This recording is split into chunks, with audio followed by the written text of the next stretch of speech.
Good morning, students. I welcome you all to my class.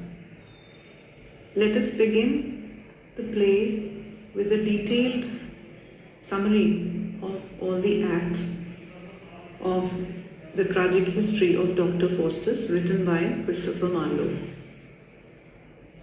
Now, Marlowe has used a device called chorus when he begins with the prologue before the Act 1 begins. Here, the chorus speaks the prologue, and its main purpose is to help the development of the drama by making appropriate comments on characters and action. The chorus is a well-known device introduced by the Greek dramatists, and the Elizabethans also have used it with variations, such as having only a single character in place of a group of singers and dancers, just to suit their purpose. So here in this prologue, the chorus clearly asserts that the theme of this drama would be nothing but the story of meteoric rise and tragic fall of Dr. Faustus. Just an ordinary individual, but famous for his great learning and scholarship. So in these lines, the chorus tells us that Faustus has become an erudite scholar and the degree of doctorate has been conferred on him.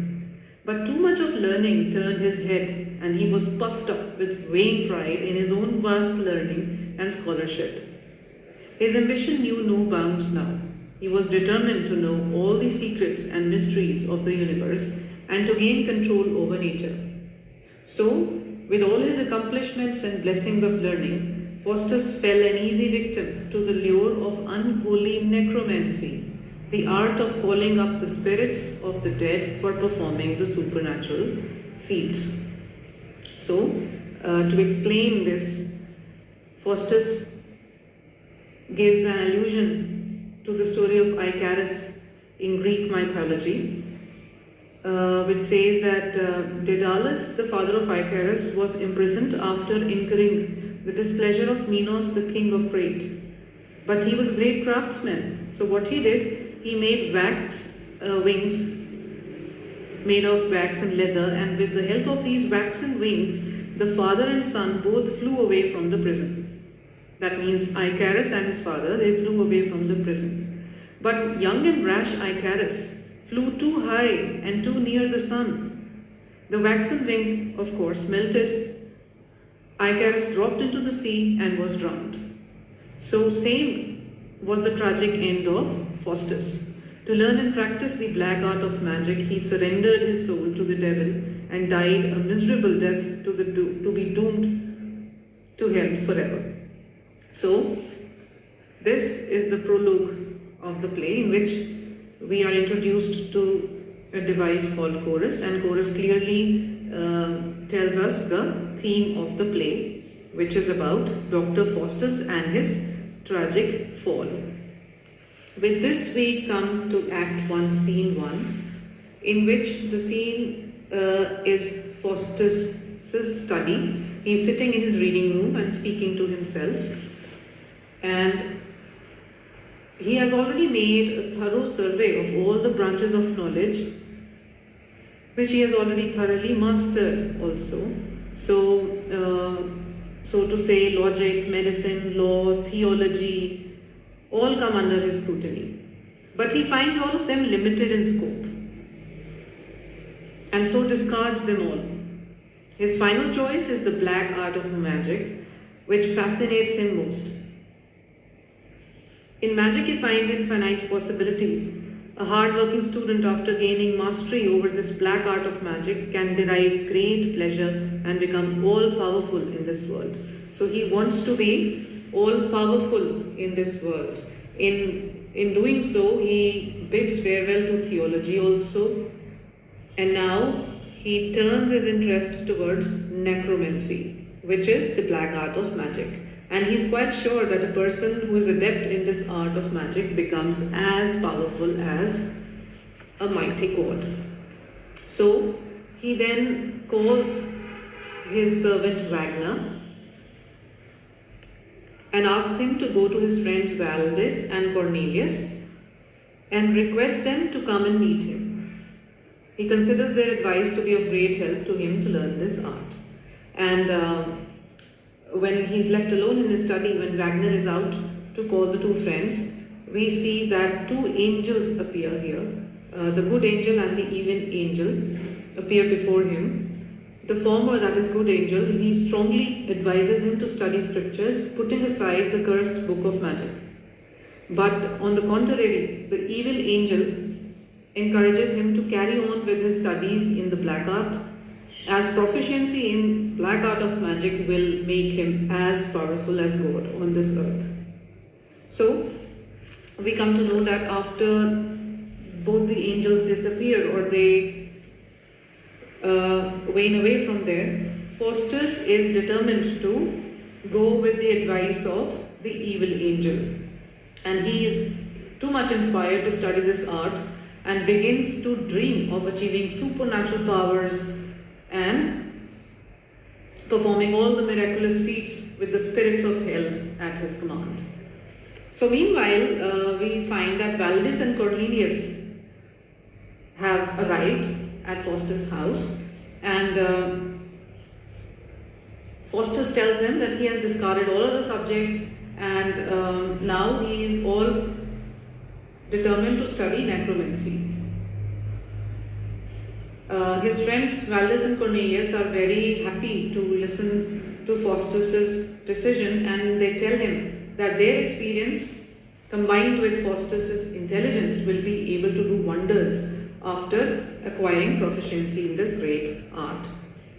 So now we come to know that Faustus reveals to them that it is magic and magic only that he wants to learn, and he is fully determined to learn it completely to gain mastery over the subject. For this purpose, he requests them to give him lessons on magic, and they both agree to do so. And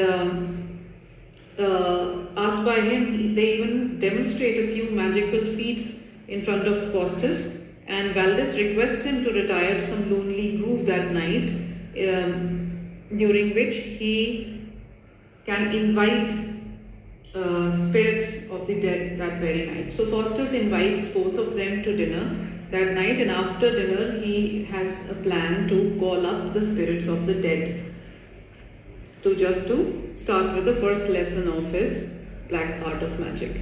So this first scene of Act 1 is a long soliloquy spoken by Faustus to himself, in which he is also interrupted by the two angels, good angel and bad angel, and after much thinking, he goes with the bad angel. He is influenced by his advice of learning necromancy. So here we find that two aspects of Faustus' mind are clearly shown in the images of good angel and bad angel, and conflict that is going on in his mind is clearly visible to the audience. So with this we come to the scene 2 of Act 1. Here we see that the two scholars are standing outside his home. Now these scholars are his colleagues at the university. They are worried about Faustus, and they feel that something must have gone wrong with Faustus, because he is not seen in the university these days. He is rarely seen there.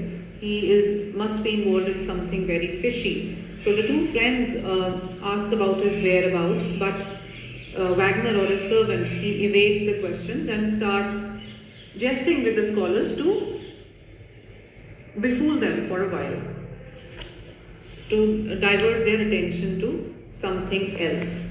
But finally, he tells them that Faustus is dining with his two friends Valdis and Cornelius, and he also warns them not to go inside to disturb Faustus. And the two friends, the two colleagues of Faustus, are shocked to learn that Faustus is enjoying the company of those two notorious persons, Valdis and Cornelius, who are skilled in black art.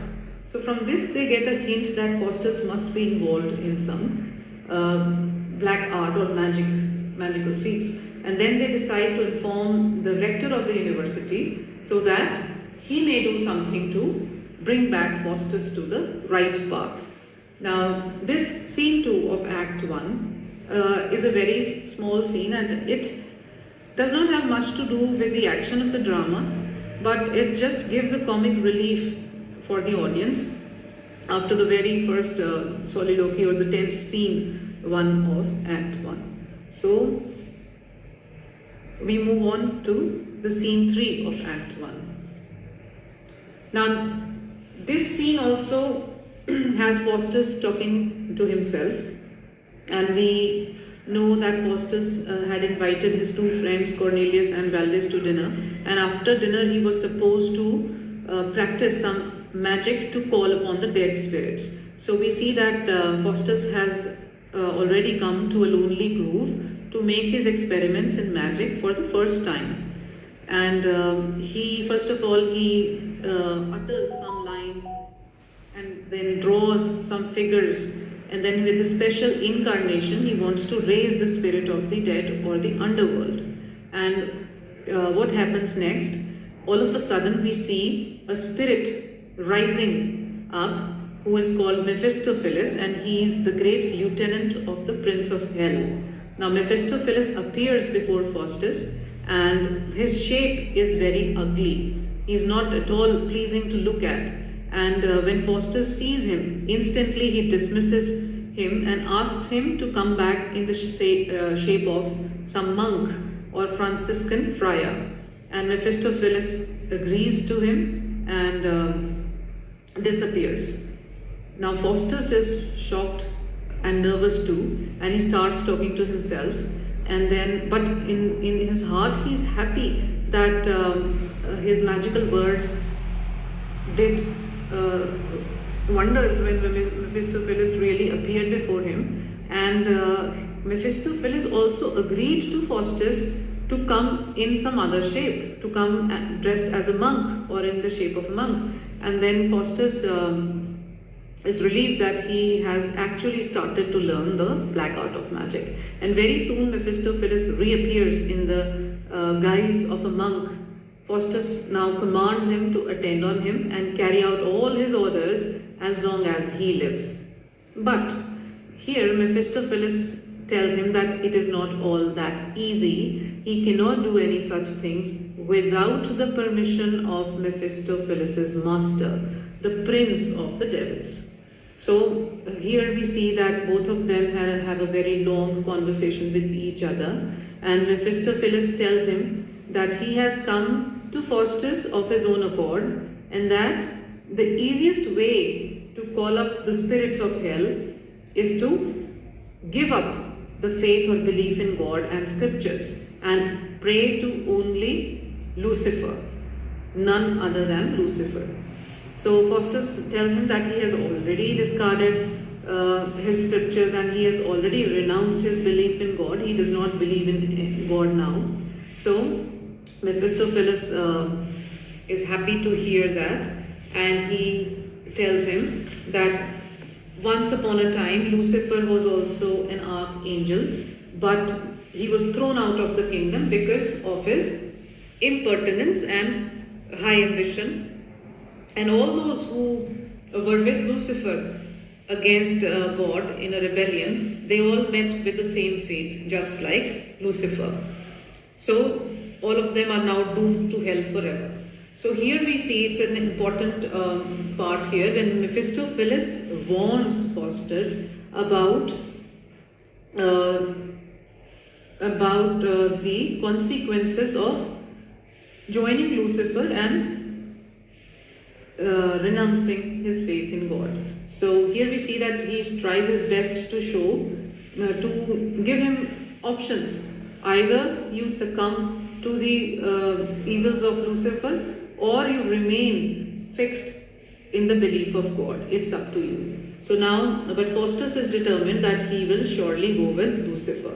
He informs him that he is determined to surrender his soul to the devil on one condition, that he be permitted to live for 24 years, leading a life full of unbridled sensuous pleasures of the world, with Mephistopheles as his constant companion to carry out all his orders and to fulfill all his desires.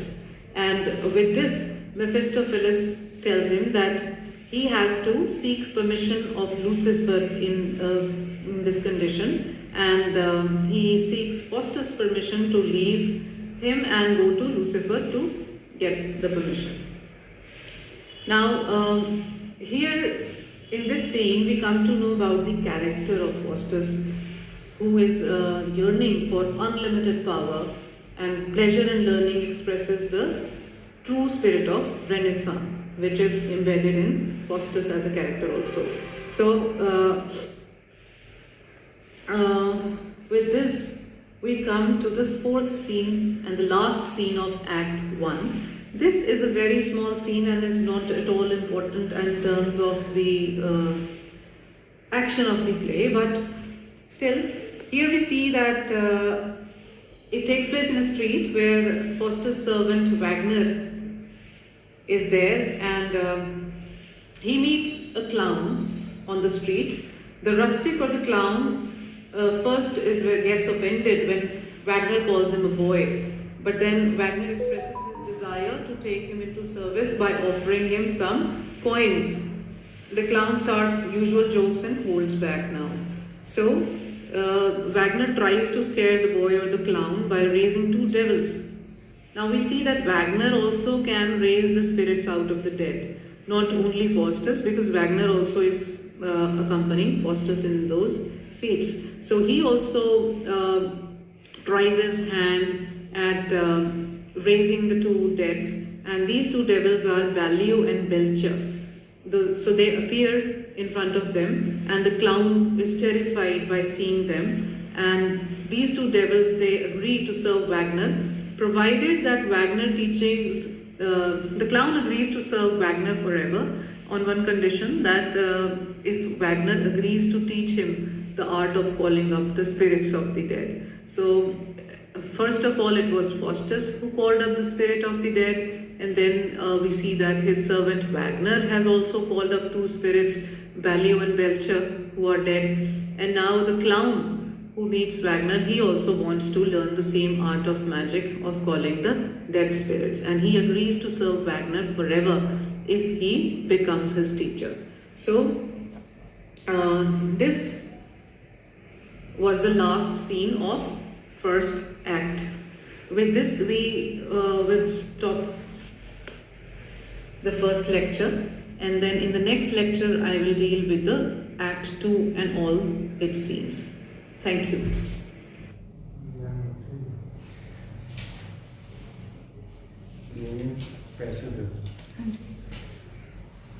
अच्छा Subhash sir ने दिया, 2 minute sanitise करके thank you.